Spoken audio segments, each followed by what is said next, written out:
Olá, sejam todos mais uma vez muito bem-vindos. Hoje o objetivo do vídeo é levar ao conhecimento principalmente das mulheres, questões que envolvem direitos decorrentes da relação de emprego e também da relação de trabalho, podemos definir dessa forma. Então, o enfoque que vamos tratar daqui por diante ele versa sobre o trabalho da mulher. Este trabalho da mulher é importante consignar que ele é constitucionalmente e legalmente protegido. Essas regras de proteção ao trabalho da mulher, elas têm por finalidade dois pontos principais. O primeiro seria evitar a ocorrência de condutas discriminatórias. E o segundo ponto, e o de maior incidência que nós vamos discutir hoje, é a proteção da maternidade.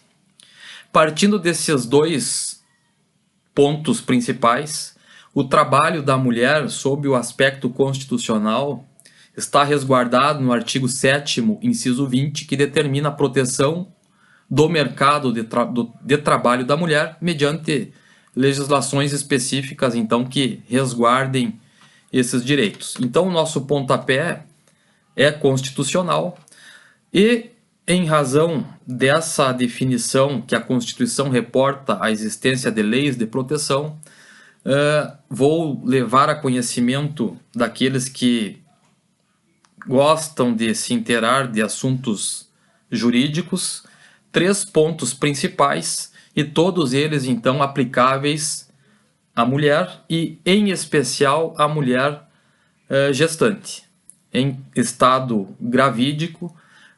E por esse estado então gravídico nós vamos discutir aqui três regras muito importantes que se aplicam às mulheres.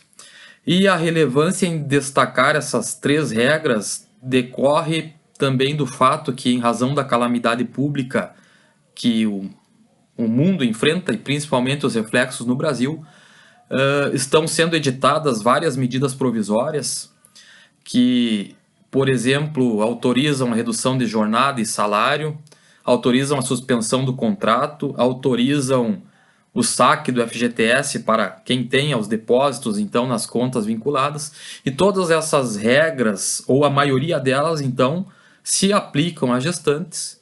E por isso, então, nós vamos tratar de questões bem específicas que versam sobre a licença maternidade, o salário maternidade e a estabilidade da gestante. Esses três institutos, embora eles pareçam muito próximos e realmente eles estão, são questões completamente distintas e estão previstas no ordenamento jurídico de maneira individualizada, cada uma no seu respectivo ramo do direito, podemos definir dessa forma. Começo tratando a licença maternidade ou licença gestante, utilizado aí por muitos no trato do dia a dia. O que é a licença maternidade? É o período de afastamento no qual a mulher não está prestando o labor em razão dos cuidados próprios e com o próprio filho. Nesse sentido, o importante consignar é o período de duração. E aqui nós temos uma pequena questão a ser pontuada. No setor privado, ou seja, trabalhadoras regidas pela CLT, a título de exemplo, o período de duração é de 120 dias. Já no setor público, esse período é de 180 dias, como regra. Então, setor público, 180. Setor privado, 120. Pode vir a se estender dos 120 aos 180 dias no setor privado? Pode, tem previsão legal. Contudo, a empresa tem que aderir ao programa do governo determinado empresa cidadã.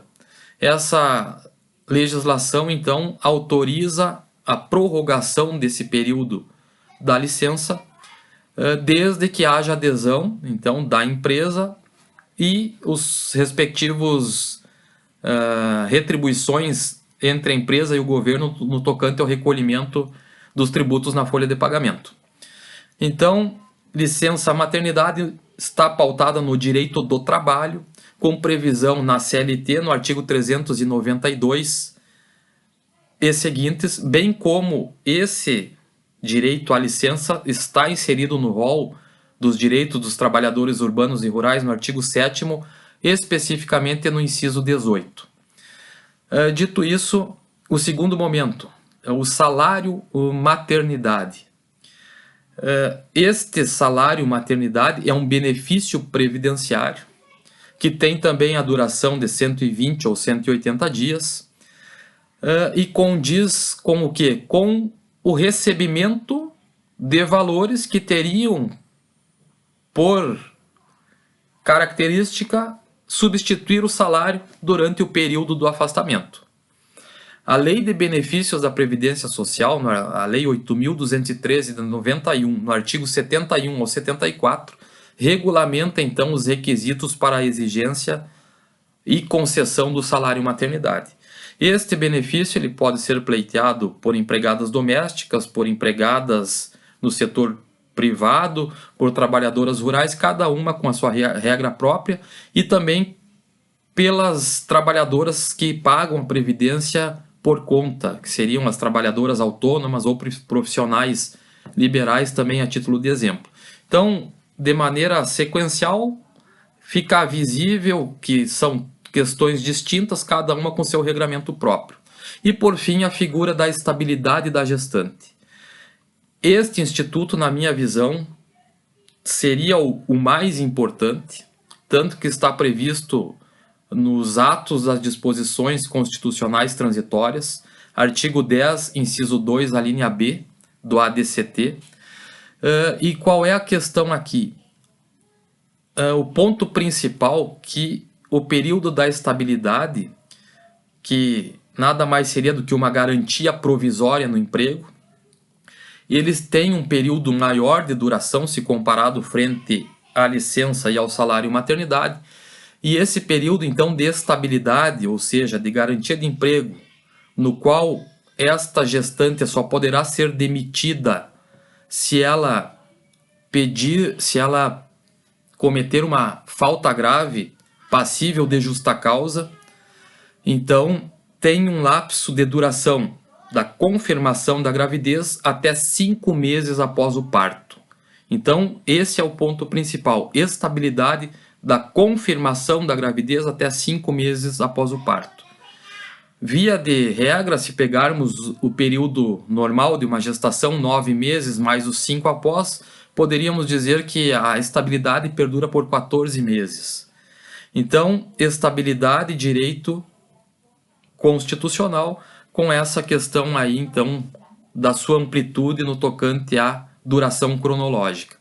Agora, as dicas pontuais e que sempre me são objeto de questionamento, seja em sala de aula, seja no aspecto profissional, nas atividades da advocacia. Pode a gestante renunciar à estabilidade?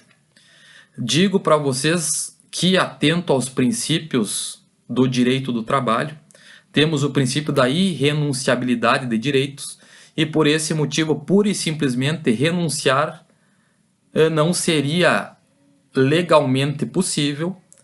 Porém, o que pode acontecer é essa gestante não ter mais interesse em continuar prestando o seu serviço, mesmo no período de estabilidade, e vir a pedir demissão.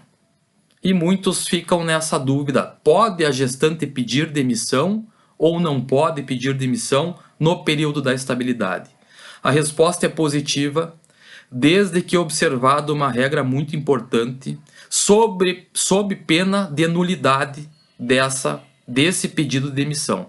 Qual é a regra? A regra prevista no artigo 500 da CLT, que determina que esse pedido de demissão tem que ter a respectiva assistência do sindicato.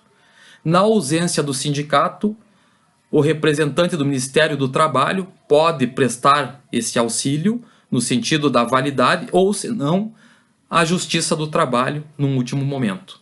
E tratando da Justiça do Trabalho, essa possibilidade do pedido de demissão no período da estabilidade, inclusive já tem posicionamento do Tribunal Regional do Trabalho da 4ª Região, que editou a súmula 129, indicando então pela possibilidade desde que haja assistência sindical. Tá? Então essas 3 regras são de extrema importância e mais 2 pontos principais. No caso de aborto espontâneo, qual é o período de duração da estabilidade?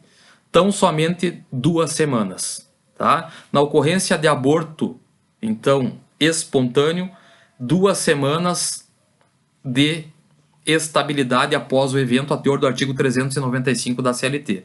Logicamente que se esse aborto for criminoso, não há mais o direito à estabilidade após a ocorrência, então, do aborto criminoso. E, por fim, essas regras de proteção à maternidade da gestante se aplicam também às empregadas domésticas regidas pela Lei Complementar 150 de 2015, com as definições específicas no artigo 25, parágrafo único da referida lei. Tá, pessoal? Então, creio que foi possível esclarecer de maneira bem simples esses 3 institutos de suma importância, então, para proteger a maternidade e que servem, então, de instrumento a resguardar os direitos das trabalhadoras no tocante a esse período, então, pelos quais é necessário o seu afastamento e consequente manutenção do labor em razão da gravidez. Então, eram essas as dicas de hoje. Mais uma vez, muito obrigado e um grande abraço a todos.